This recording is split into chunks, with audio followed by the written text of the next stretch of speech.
신약 성경입니다. 신약 성경 사도행전 2장 14절에서 21절까지 말씀 보겠습니다. 페이지로는 189페이지 보고에 있습니다. 다 찾으신 줄 알고 제가 보고를 해드리겠습니다. 베드로가 11 사도와 함께 서서 소리를 높여 이르되 유대인들과 예루살렘에 사는 모든 사람들아 이 일을 너희로 알게 할 것이니 내 말에 귀를 두리라.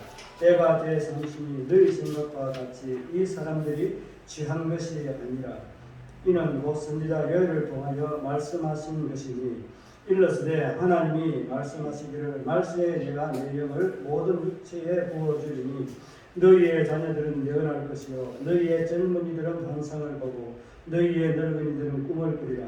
그때에 내가 내 영을 내 남성과 여종들에게 부어주리니 그들이 예언할 것이요 또 내가 비로 하늘에서는 기사를 아래로 땅에서는 징조를 베풀리니 곧 비와 불과 연기로다. 주의 크고 영화로운 날이 이르기 전에 해가 변하여 어두워지고 달이 변하여 비가 되리라. 누구든지 주의 이름을 부르는 자는 구원을 받으리라 하였느니라. 아멘.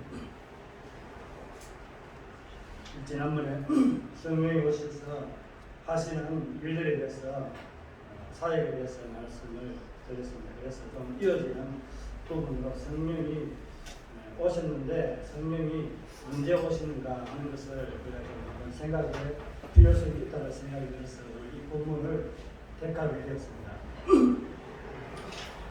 성경에 보면 하나님을 대적하고 하나님을 떠났던 죄인, 범죄한 인간을 향해서 하나님은 사랑과 관심을 여전히 잘 보여주고 있는데 그 요약된 것들이 성경에 잘 나타나 있습니다. 특별히 인간의 범죄로 말미암아 단절되었던 관계 회복을 위해서 하나님께서 어떻게 행하실 것인가 하는 것을 분명하게 선지자들을 통해서 약속하시고 또 그 약속을 이루어 가시는 하나님이심을 성경에서는 잘 설명해주고 또 우리에게 알려주고 있습니다.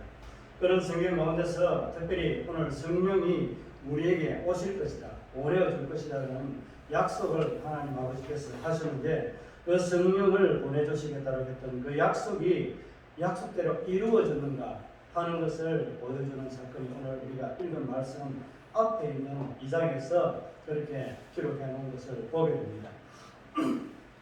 성경에서는 여러 부분에서 많은 선지자들이 예언들을 했습니다. 특별히 여러 가지 국가에 대한 흥망성쇠 또 이스라엘 백성들이 죄를 지었을 때에 회개하고 돌아올 것을 촉구하는 그런 또 촉구와 이런 말씀들을 많이 했지만 특별히 하나님께서 하나님의 영이신 성령에 관한 언급을 한 선지자들이 여러 많이 있습니다. 그 중에서 많은 선지자들이 있지만은 이사야 42장에서 보면은 이 여호와의 영, 주의 영이 임할 것이라는 말씀도 하고 또 61장에서도 역시 동일하게 그와 같이 이 성령에 관해서 말씀하고 있습니다. 그리고 학개서라고 하는 학개 선지자가 성전 건축을 하는데 그 일을 맡았던 사람 중에 한 사람인데 이 학개도 역시 2장 5절에 보면 주의 영이 임할 것이라는 것을 말씀하고 있습니다.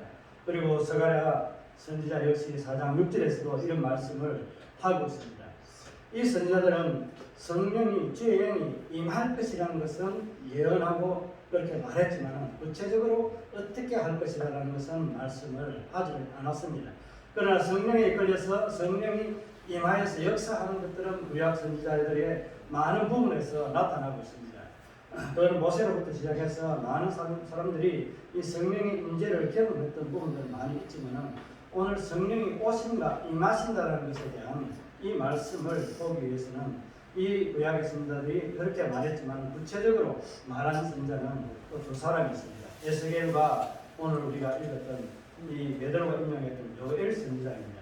이 요엘 선지자와 이 에스겔은 36장 27절에서 주의 영을 부어주신다는 것을 말씀하셨고 요엘은 또 2장 28절에서 오늘 인용한 말씀 말세에 모든 육체에게 부어주실 것이라고 하나님께서는 약속하셨습니다. 예언하셨습니다.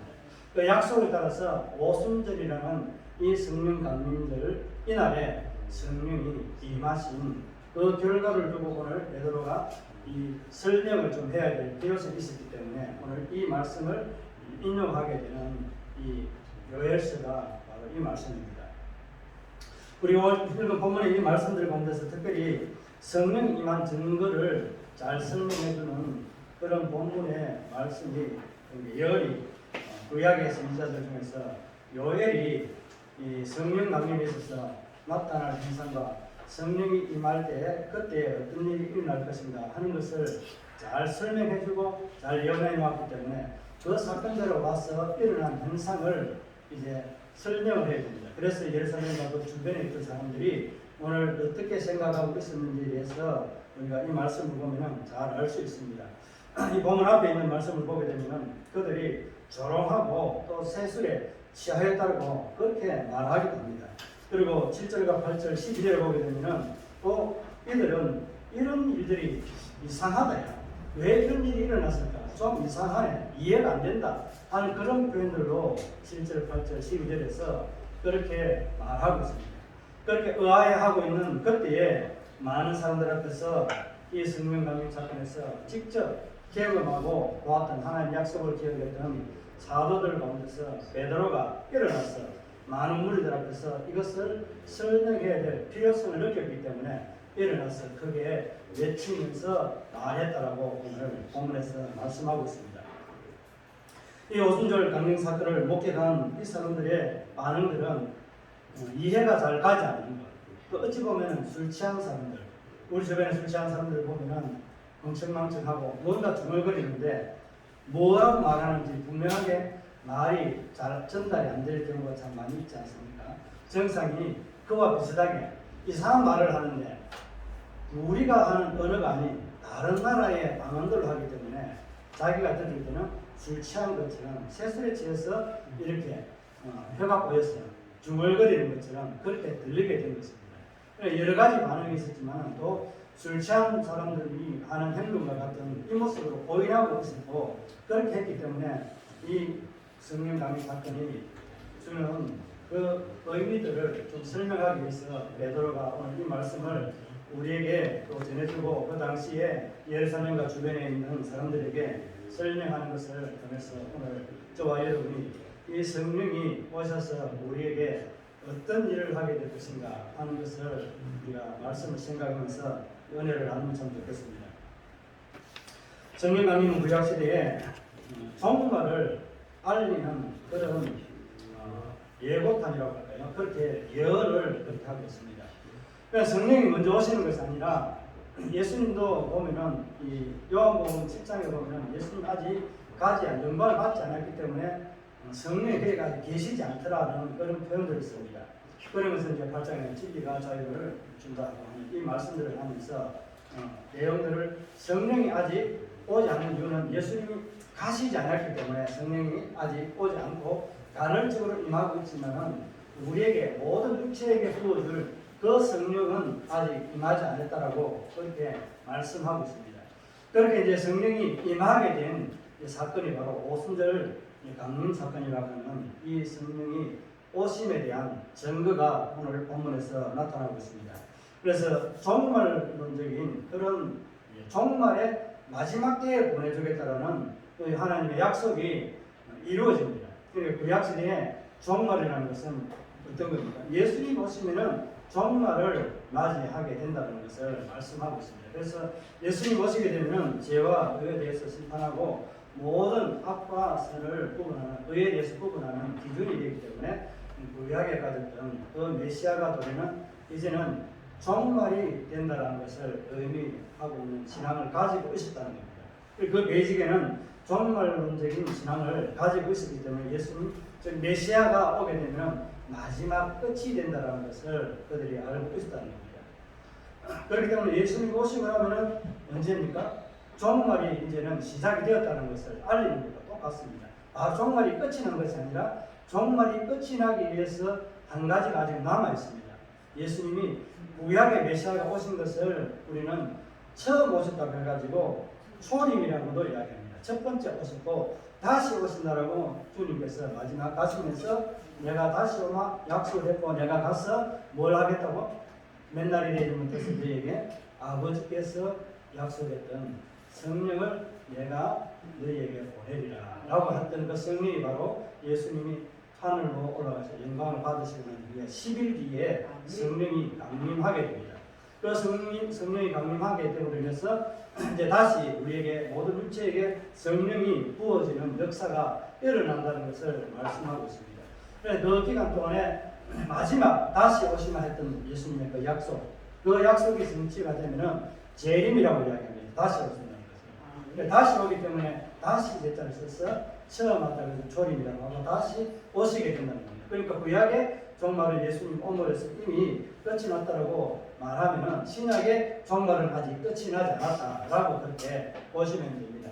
이 종말이 끝나게 되기 전에 이제 하나님께서 우리에게 모든 육체에게 성령으로 역사하시고 이름부터 우리에게 성령으로 함께 하신다는 그런 약속의 말씀을 성취하고 계시는 또 본문이 오늘부터 시작되었다는 것을 말씀하고 있습니다. 그래서 이 종말론적인 사상은 여러 부분을 살펴볼 수 있지만 특별히 이사야라고 하는 선지자는 2장 2절에서 그렇게 종말론적인 의미를 말씀하고 있습니다. 그 첫머리가 바로 마리의 여호와께서 여호와의 전에 산꼭대기에 거룩한 하나님의 시온성이 세워질 것이 그렇게 새롭게 된다. 마리게 그렇게 되고 또 미가 역시 4장 1절에서 끝날이라고 하는 이 표현을 써서 마지막 때 마리라는 이 단어를 쓰고 있습니다. 그래서 구약에는 전체적으로 여러 가지 마리라든지 끝날 이런 것들을 언급하고 있기 때문에 메시아가 오게 되는 그때가 바로 마리, 끝날, 종말이라는 의미를 이미 가지고 있다라고 그렇게 알 수 있습니다. 그런 매직 속에서 이제 예수님 오게 되면 세상이 끝날 줄 알고 있는 그 이스라엘 백성들에게 성령을 보내주어서 하나님께서 새로운 시대를 열어가겠다 하는 겁니다. 그러니까 구약의 선지자를 통해서 열어가던 시대가 아니라 이제는 예수님을 통해서 예수님이 이루어놓은 그 모든 사역을 가지고 새롭게 이루어갈 시대가 바로 신약시대라고 그렇게 말씀하고 있습니다. 이 새로운 시대에는 성령이 주도해서 예수 그리스도께서 죄인과 하나님을 연결시켜주고 그 담을 흘려버리는 그 모든 은혜와 은덕들을 우리에게 적용시키기 위해서 예수님이 이 땅 가운데서 행하신 것, 이것을 성령이 우리에게 전달시키는 그런 역할을 하기 위해서 성령이 오신다는 겁니다. 성령이 오지 않으면 우리가 예수를 하나님 아버지라 부를 수 없고 예수를 주라고 시인할 수 없는 것이 바로 성령이 오시지 않으면 그렇게 할 수 없다라고 분명하게 말씀하고 있기 때문에 그렇습니다.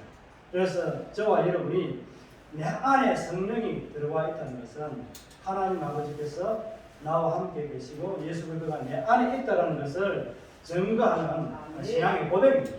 그래서 우리는 예수의 이름을 마음껏 부를 수 있습니다. 예수의 이름 아무나 못 부릅니다. 여러분은 얼마나 예수의 이름을 쉽게 자유롭게 부릅니다.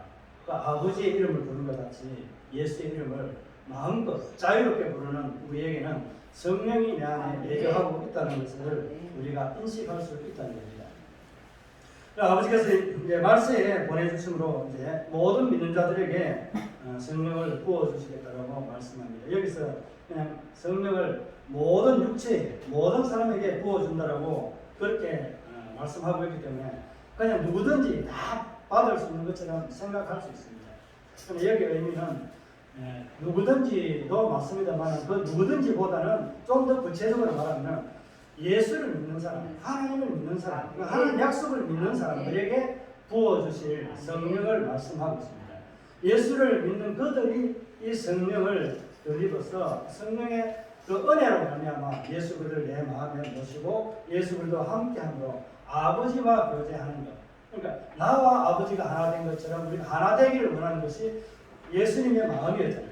그 아버지의 마음, 예수님의 마음, 그 마음을 연결해서 담아서 우리에게 그 마음으로 살아갈 수 있도록 하나 될 수 있도록 예수와 하나 될 수 있고 아버지와 하나 될 수 있고 그렇게 성령을 우리는 주 안에서 한 공동체를 이루어나가는 한 형제이자 지체로 살아갈 수 있도록 만들어주시는 분이 바로 이 성령이 하시는 일들이라는 겁니다. 그래서 오늘 저와 여러분이 예수님의 이 초림에서부터 재림에 이르기까지의 이 기간들을 보면은 우리에게는 믿지 않는 자들에게도 기회입니다. 왜 기회입니까? 하나님께서 예수님이 오시면은 구약의 이스라엘 백성들은 종말로 예수님이 오시면은 종말이라는 것을 생각했습니다. 그렇다면 그 종말이 왔다면은 끝이 나버렸으면은 문제가 다릅니다.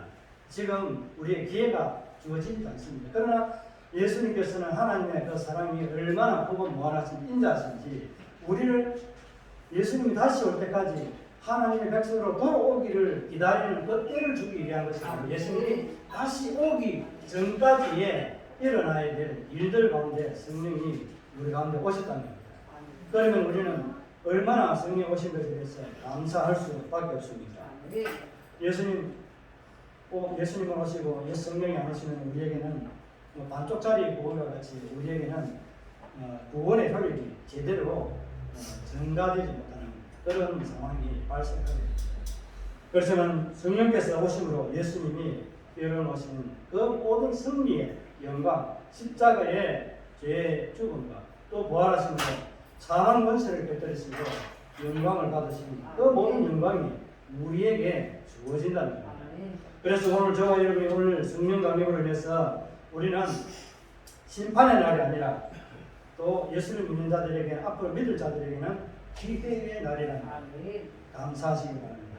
이런 기회를 우리가 찬스를 잡았다면 어떻게 살아야 되겠습니까?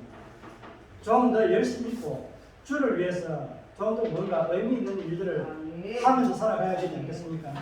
그것이 바로 우리가 예배자의 삶을 제대로 주의를 잘 지키고 하나님의 말씀을 따라서 기도하고 그 말씀을 따라 순종하는 그런 삶을 살아가는 것이 우리가 신앙의 답이라고 할까요? 하나님께 반응을 보이는 그런 행위라고 말할 수 있습니다.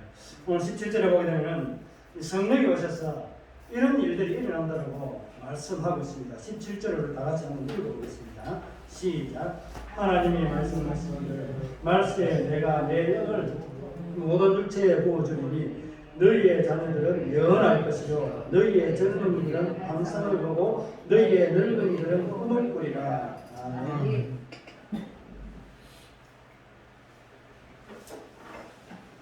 하나님께서 말세에 예수님을 통해서 이뤄놓으신 그 모든 역사를 성령을 통해서 우리에게 주시겠다는 그런 약속을 하고 있습니다. 특별히 그 가운데서 세 부분으로 나눠서 젊은이들과 또 어떤 사람들이 있습니까? 그 가운데 특별히 자녀들 또 늙은이들 이 세 부류로 그렇게 표현해 놨습니다. 우리의 인생이 그렇게 자녀들로서 젊은이로서 늙은이로서 흘러가다가 나중에는 결국에는 죽음을 맞이하게 됩니다. 그런데 그런 인생에 있는 이 세 부류의 사람들에게 어떤 일들이 일어난다고 그렇게 말씀하고 있습니다. 자녀들은 뭘 한다고요? 자녀들은 예언한다고 그렇게 말합니다. 그리고 젊은이들은 환상을 보고 또 늙은이들은 꿈을 꾼다고 합니다. 비슷한 말인 것 같습니다만 젊은이들과 늙은이들은 환상과 꿈을 꾼다는 것은 비슷한 의미인 것 같습니다만 이들에게 뭐가 생겼다는 것입니다. 새로운 소망이 생겼다고 말할 수 있습니다. 그런 소망이 자녀들에게는 예언할 수 있는 길이 열렸다는 것은 과거에 선지자들에게 주어졌던 그 하나님의 은혜가 그들에게 주어진 것이 이제는 누구에게도 주어진다고요? 자녀들에게까지 주어진 것입니다. 그 특별한 은총이 이스라엘에게 국한되었던 것이 이제는 예수를 믿는 모든 사람들에게 이와 같은 역사가 일어난다는 겁니다. 그 사건이 바로 오순절에 일어났던 사건입니다. 그렇게 자녀들은 예언을 하게 되고 젊은이들은 환상을 보게 됩니다. 그러므로 인해서 환상을 통해서 하나님의 뜻이나 하나님이 우리에게 행할 일들을 가르쳐 주기로 합니다. 구약의 선자들이 그렇게 하나님의 말씀을 받아서 그렇게 전했습니다. 그와 같은 모습들이 성령이 오시게 되면 이런 역사들이 일어난다라고 그렇게 말합니다. 그런데 좀 우리가 생각할 부분이 하나 있습니다. 연세 되신 분 늙은이라고 표현하고 있는 이 부분입니다. 늙은이들이 꿈을 꾸면 어떤 꿈을 꾸겠습니까? 잘 되는 꿈, 뭐 여러 가지 하고 싶은 꿈들을 펼쳐나가고 하는 자신의 일들을 꿈을 펼치고 그렇게 하겠습니다. 뭐 그런 의미도 뭐 될 수는 있겠지만 그런 의미보다는 오늘 여기서 이 요엘이 이야기하는 것은 늙은이들에게는 필요한 그 꿈이 뭐겠습니까? 천국에 대한 소망, 이것이 주어지기 때문에 자신들이 살아왔던 그 신앙으로 성령으로 말미암아서 내가 이제는 이 남아있는 생애에 주를 위해서, 주님을 위해서 어떻게 기쁘게 할 수 있을까? 그런 삶을 어떻게 살아갈 수 있을까? 정말 나의 이제 남아있는 삶은 내가 힘은 못 쓰지만은 정말 기도하는 일에 이런 일에 힘을 쓰겠다. 이러한 비전들을 생기게 돼. 이것을 우리는 비전이라고 해요. 내가 가지는 그런 비전들, 이런 것들을 이제 늙은이들은 그런 꿈이 생긴다. 왜 생기게 된다고요? 천국에 대한 소망이 확실하게 성령의 오심으로 내 안에서 일어나기 때문에 그 확신을 가지기 때문에 그 늙은이들은 그런 비전들을 꾸게 됩니다. 젊은이들이 가지는 그 꿈하고 비전하고는 조금 다르다라고 표현할 수 있지만은 그러나 다 모든 것이 소망을 주기 위한 것이라고 그렇게 볼 수 있습니다. 늙은이들은 보는 것은 꿈을 꾸는 것은 그런 밤에 꾸는 그런 여러 가지 좀 속된 표현입니다만은 우리가 개꿈이라고 하는 그런 꿈들이 아닙니다. 밤에 꾸는 그런 꿈이 아니라 요셉이 꾸었던 그런 비전과 같은 그런 꿈도 될 수도 있습니다. 그러나 우리에게서 주어지는 내 인생에서 하나님을 향한 소망 가운데서 살아갈 수 있는 일들을 할 수 있는 그런 비전들이 생긴다는 겁니다. 하고 관계한 그런 일들에 대한 비전이 아니라 정말 주를 위해서 내 남아있는 생에 할 수 있는 것이 무엇일까? 우리는 연세 되시면 힘이 없기 때문에 육체적인 노동을 잘 못합니다. 그러면 뭘 하면 됩니까? 물질이 있는 분들은 물질로서 어렵고 힘든 자를 섬기면 되고 또 그런 비전들을 내가 섬기게 되겠다는 마음가짐은 이것이 바로 비전 아닙니까? 그렇게 섬기게 되고 또 육신이 내가 힘들기 때문에 기도로서 그들을 도와주겠다. 또 사랑하는 마음으로 이 아이들을 사랑으로 안아주고 그렇게 격려해주겠다. 이런 것들이 우리에게 남은 세계에 나와 같은 신앙의 즐거움을 자녀들에게 젊은이들에게 증거해주는 그런 위대한 꿈이라고 해요. 거룩한 그런 꿈을 가지게 되는 것이 오늘 여기에서 말씀하고 있는 것이 늙은이들이 꿈을 꾼다는 이 꿈입니다. 그런데 우리가 생각해야 될 것이 한 가지 있습니다. 그러면 꿈꾸고 예언하고 환상을 보는 것은 비단 성령이 우리에게만 행하고 계십니까? 아닙니다. 사단도 마귀도 우리에게 이런 짓거리를 합니다. 독일에도 똑같이 합니다. 구약에도 있었습니다. 참 선지자가 있었는가 하면은 거짓 선지자들이 있었습니다. 그들이 행하는 모습은 무엇으로 알 수 있었습니까? 거짓 선지자들이 예언하는 것들이 이루어지지 않고 그것이 아니거나 다르게 되었을 때는 아니라는 것을 분명하게 알 수 있었습니다. 그러니까 표적이라든 이런 것들이 없으면 거짓 선지자와 참 선지자 구분할 수 있습니다.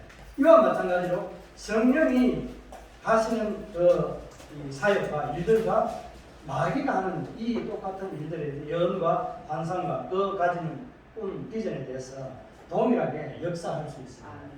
그렇다면 우리는 이것을 구분할 수 있어야 됩니다. 그것을 구분하기 위해서는 어떤 실력을 갖추는 것이 아니라 아주 간단합니다.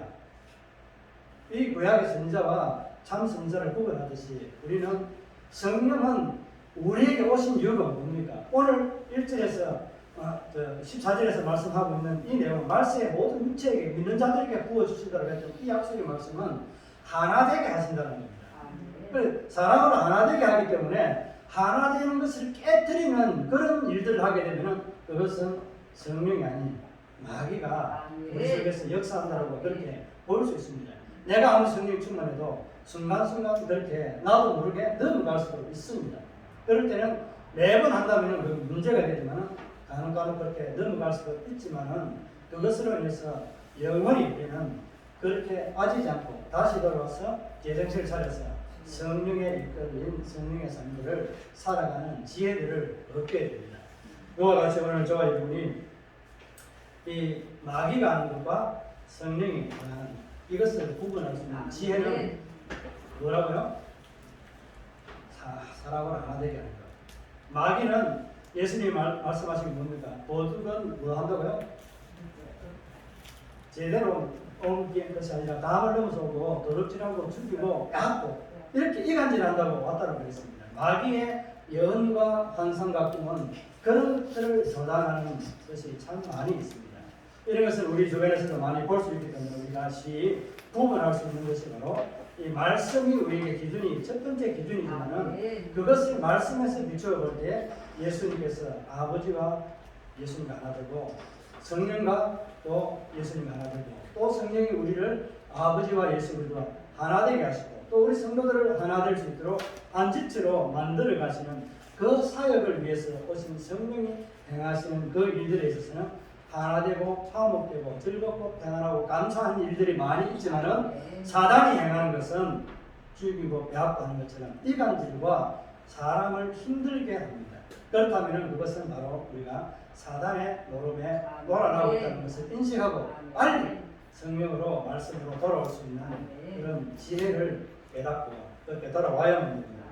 그리고 오늘 21절을 보게 되면 뭐라고 말씀하고 있습니까? 구원에 관해서 말씀하고 있습니다. 먼저 이제 우리가 한번 18절을 한번 더 읽고 넘어가겠습니다. 18절 그때 내가 내 역을 내 남종과 여종들에게 부어 주리니 그들이 예언할 것이요. 네, 여기는 이제 성령이 이 젊은 아이들이 아닌 자녀들이 예언한다고 했는데 여기에서는 뭐라고 남자와 여자 구분 없이 이제 차별이 구약시대에는 이걸 좀 매개하시 알아야 됩니다. 성전에 들어갈 수 있는 사람들은 남자밖에 못 들어갑니다. 그리고 25세 이상은 제사장으로서 승리자가 또 적당한 나이가 되면 그와 같이 이스라엘 백성들에도 다 들어갈 수 있는 것이 아니라 또 대제사장만 들어갈 수 있는 그런 길이 있었지만 그 특정한 사람에게 주어진 것이 아니라 이제는 보편적으로 모든 사람에게 목회자나 성도나 할 것 없이 예수를 믿는다면 모든 사람에게 주어지는 성령의 은혜가 이렇게 다양하게 나타난다고 말씀하고 있는 것입니다. 그렇게 나타나고 있는 이 성령을 우리가 성령을 받으려면 어떻게 해야 될 것인가 하는 것을 말씀하고 있는 것이 오늘 21절에서 말씀하고 있는 것을 보게 됩니다. 21절 한번 다 같이 한번 읽어보겠습니다. 시작. 누구든지 주의 이름을 부르는 자는 구원을 받으리라 하였느니라. 주의 이름을 부르면 구원을 얻는다라고 말씀하겠습니다. 우리 한글 성경의 번역에서는 너무나 쉽게 잘 되어 있습니다. 의미냐? 예수를 부르면은 이름을 다 반응할게요. 성령께서 이런저런 하시고요. 주의 이름을 부르면은 구원을 얻는다고 하는 이 의미를 좀 설명을 드리자면 그냥 단순하게 부르는 것이 아닙니다. 여기에는 이름을 부른다는 의미에서는 우리가 일반적으로 생각할 때 어떤 의미들이 담겨 있습니까? 그냥 내가 좋아하기 때문에 필요하기 때문에 그 사람과 뭔가를 하기 위해서 이름을 부르지 않습니까? 그와 비슷합니다. 똑같습니다. 예수의 이름을 부른다는 그 자체는 예수님이 나의 도움이 된다. 예수님이 나를 도와주실 것이다. 내가 예수님의 도움을 바란다는 의미로 부른다. 이 부른다는 의미는 그런 의미를 담고 있습니다. 그래서 예수 이름을 그냥 단순하게 주의 이름을 부르는 것이 아니라 어떻게 요청하고 부른다? 나는 죄인입니다. 예수님이 나를 도와주세요. 라고 부르는 이 신앙 고백이 담겨 있는 것이 바로 주의 이름을 부르는 자들에게 구원을 주신다라고 그렇게 성령이 오셔서 우리에게 구원의 은혜를 베풀어주는 그 티켓을 연결해주는 그 역할을 하게 된다는 것입니다. 이 구원의 티켓을 얻으려면 어떻게 하면 됩니까? 주의 이름을 부르면 됩니다. 참 쉽습니다. 만약에 천국 가는 길에 있어서 우리가 다른 어떤 자격 조건이라든지 시험을 친다든지 그렇게 모집을 해서 간다면 과연 여기서 얼마나 통과가 될까요? 목사님 저부터 탈락될 수도 있습니다. 시험 성적이 안 돼서 떨어질 수도 있고 만약에 시험은 되는데 또 실기도 보는지 모르겠지만 필기와 실기를 담은다면 어느 것에서 얼마만큼 점수를 얻을지 아무도 장담할 수 없을 겁니다. 그런데 아주 쉽게 천국 갈 수 있는 티켓을 그냥 공짜로 줬습니다. 하나님은 공짜가 아닙니다. 우리는 공짜이잖아요. 하나님은 가장 값비싼 대가를 치르고 우리에게 공짜로 주는 겁니다. 이것을 은혜라고 이야기하고 선물이라고 이야기합니다. 그런 귀중한 은혜와 선물을 받는 저와 여러분은 어떻게 살아야 되겠습니까? 정말 감사하면서 살아야 되지 않겠습니까? 예수의 이름, 그 예수의 이름을 내가 도와달라고 부르기만 하면 구원의 은혜를 베풀어 주시겠다고 하는 이 단순한 진리의 이 말씀을 우리가 생각한다면 어떻게 살아야 되겠습니까? 오늘도 부르고 싶은 그 이름 예수. 예수 내주 그 이름밖에 우리가 부르지 않을 수 없지 않겠습니까? 오늘 이런 신앙의 고백을 담고 있는 저와 여러분의 삶이 된다면 우리가 감사할 수밖에 없고 더 감사할 수 있는 그 삶들은 이스라엘 백성들은 그때 당시 구약시대에 특권을 누렸던 한 특권처이라고 말할 수 있습니다.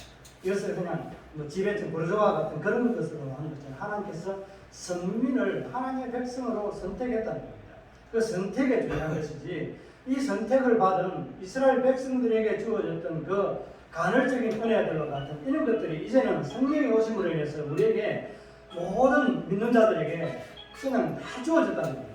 이 얼마나 풍성한 은혜를 누릴 수 있는 기회를 우리에게 주신 겁니다. 그 은혜를 받는 저와 여러분의 삶은 이 특권을 이제 저와 여러분도 주의 이름을 믿으면 이 특권을 누리게 된다는 사실 얼마나 감사합니다. 이런 감사가 넘쳐나는 저와 여러분의 삶이 되기를 바랍니다. 한 가지만 더 말씀을 드리고 말씀을 맺으려 합니다. 오늘 성령이 오시면 하실 일들이 있습니다. 몇 가지를 이야기합니까? 이제 한 가지는 오셔서 성령이 하게 될 그 여러 가지 일들 가운데 하나 되게 하는 것들이 있다고 말씀드렸는데 하나 되게 하는 것이 있다면 또 예수를 통해서 우리가 성령을 통해서 예수 그리스도를 우리의 마음속에 임할 수 있도록 그 예수 그리스도의 구원과 승리를 우리에게 적용할 수 있도록 접목할 수 있도록 우리에게 그 권한을 성령이 인계시켜 준다는 겁니다. 그렇게 시켜줬는데 모든 사람들이 이것을 우리가 기회라고 여기는데 기회가 되지 않는 그런 부분들이 있다라고 19절에서 말씀하고 있는 것을 보게 됩니다. 심판이 있다라고 그렇게 말합니다. 그 심판은 언제 있습니까? 주님이 다시 오시게 되면은 완전한 이제 무주적인 종말이 오게 됩니다. 신약시대의 종말이 바로 마지막 주님이 오시는 그 재림의 때로 완성이 됩니다. 그때가 이제 지금 우리가 많은 사람들이 다가오고 있다라고 그렇게 말하고 있습니다. 그 종말의 때를 우리가 대비하고 준비하려면 우리의 신앙을 어떻게 준비하고 주님을 맞이할 준비를 하고 있어야 되겠습니다 하는 것을 오늘 성령을 통해서 이 성령 강림을 통해서 우리에게 말씀해 주는 것을 좀 기억하면 참 좋겠습니다. 그래서 오늘 저와 여러분이 예수 그리스도의 사랑, 예수의 이름을 부를 수 있는 이 특권을 누리게 된 것은 내가 천국에 간다고 이력서를 낸 것도 아니고 자원한 것도 아니고 하나님께서 그저 나를 통해서 값비싼 대가를 치르고 우리에게 거저 주시는 값없이 주는 그 은혜, 예수 그리스도의 이름을 부를 수 있는 특권을 이스라엘에게서 우리 모두에게 믿는 자들에게 주었다는 이 사실을 정말 감사하면서 우리가 말시에 부어주실 그 성령이 오셔서 우리와 함께하고 임마누엘의 하나님을 날마다 경험할 수 있도록 그러니까 성령을 날마다 경험하면서 살아갈 수 있도록 우리에게 은혜 주시는 하나님께 감사할 수밖에 없습니다. 그런 감사가 우리의 입술에서 넘쳐나게 되어야 됩니다. 성령의 오심으로 우리를 이끌어 주시고 우리의 마음과 생각을 지켜주심으로 해서 우리는 성숙해져 갑니다. 우리가 신학적인 용어는 성화되어져 간다고 말씀하고 있습니다. 그러니까 성숙해져가는 신앙의 삶을 살아가기 위해서는 지난번에도 말씀드린 것처럼 성령에게 묻고 성령에게 답하고 하듯이 우리는 성령을 의지하면서 하나님의 말씀의 지혜를 따라서 살아갈 수 있는 그런 은혜들을 누려야 됩니다. 그렇게 할 때 성령은 날마다 우리 안에서 역사하십니다. 그것을 경험합니다. 오늘 오순절 사건에 경험했던 이 120명들과 함께 오늘 저와 여러분이 예수를 믿는다면 성령이 내 안에 있기 때문에 그와 같은 경험들, 성령이 임하여서 행하시는 경험들을 내 인생에서 주님 모실 때까지 많은 경험들을 하게 될 것입니다. 이런 경험을 하게 된다는 것은 크고 작은 것에 말할 수 있습니다. 가령 예를 들어서 내가 예수를 믿기 전에 가졌던 생각이라든지 그런 어떤 삶이었다든지 아니면 예수를 알아가면서 내가 바뀌게 된 가치관이라든지 또 내가 예수를 믿고 난 이후에 나의 어떤 과거의 삶이 바뀌고 이제는 새로운 삶의 어떤 꿈을 가지고 살아간다는 것이 바로 성령이 나에 있다는 것을 증거합니다. 가령 우리 이 선생님도 마찬가지 아닙니까? 이준구 씨도 과거의 그 삶들에서 예수를 자랑하고 싶다는 이런 마음들이 있지 않습니까? 그리고 원래 씨 같은 경우에도 화재를 해서 불이 나고 했을 때 하나님께 지켜줬다는 이런 것들이 바로 성령이 나 안에 있다는 것입니다. 저도 역시 마찬가지입니다. 저도 과거에 그냥 하나님 보고 살아갔을 때는 하나님 있다는 것은 생각했지만 예수를 알고 난 하나님을 알고 난 후에 나의 삶은 또 하나님의 거룩한 영광을 달려가겠다 했던 아름다운 그 신앙 고백, 여러분이 했던 것처럼 저도 그런 고백을 통해서 이런 목회의 길을 걸어가게 되고 우리 태화씨도 역시 마찬가지 아닙니까? 하나님 알아가고 모든 우리 교회의 성도들이 그와 같이 하나님을 알아가고 예수를 알아가고 있는 그 자체가 이미 내 안에서 이미 역사하고 있다는 것을 경험하고 있다는 사실을 여러분이 잊지 않고 날마다 성령을 경험하는 그런 복된 성도의 삶이 되기를 바랍니다.